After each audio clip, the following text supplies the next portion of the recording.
Hey everybody, it's B Diz the Rockstar, part of SuperObvious. In this video, we're talking about the problem with characters getting retconned in movies. Let's go.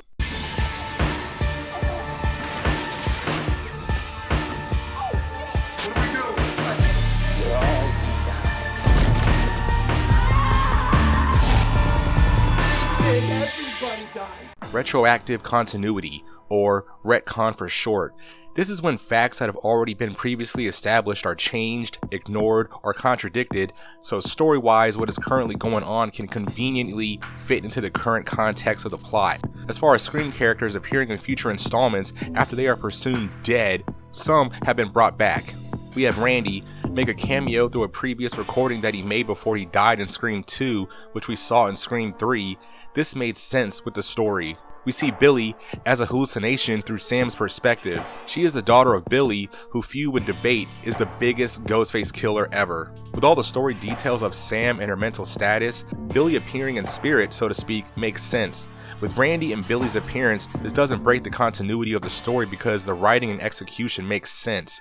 We don't have to suspend our disbelief, so it's okay. We have the return of Kirby. When she got stabbed in the gut twice and bled out, this was presented like she died on screen. The fact that she is in 6 to me is still a stretch and bends the continuity and credibility of the story that we are being told. There is this loophole that has always been around, especially with characters, quote unquote, well, unless they are blown into pieces or shot in the head and officially pronounced dead on screen, they can always be brought back. Yeah, even for suspending our disbelief, I think this takes away from how serious we take the material we are seeing and can ruin the experience, and future installments of this series can't be taken seriously and credibility is lost. Stu has been wanted or rumored to return for several years now. This retcon would be a mistake because, of course, the initial shock factor of what should have been a very dead character coming back would be huge at first, but as a story or backstory of what this character has been doing for decades when everyone thought he was dead, I feel like it's more trouble than what it's worth to get this dialogue dumped for all this to quote unquote make sense.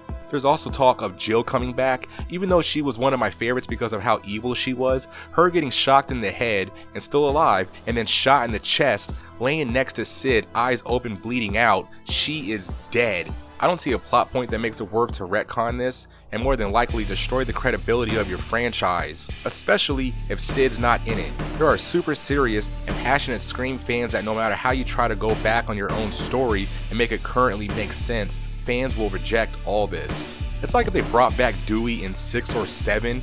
If you retcon characters, it makes the tragedy of someone dying before our eyes way less impactful, knowing it could just be changed later.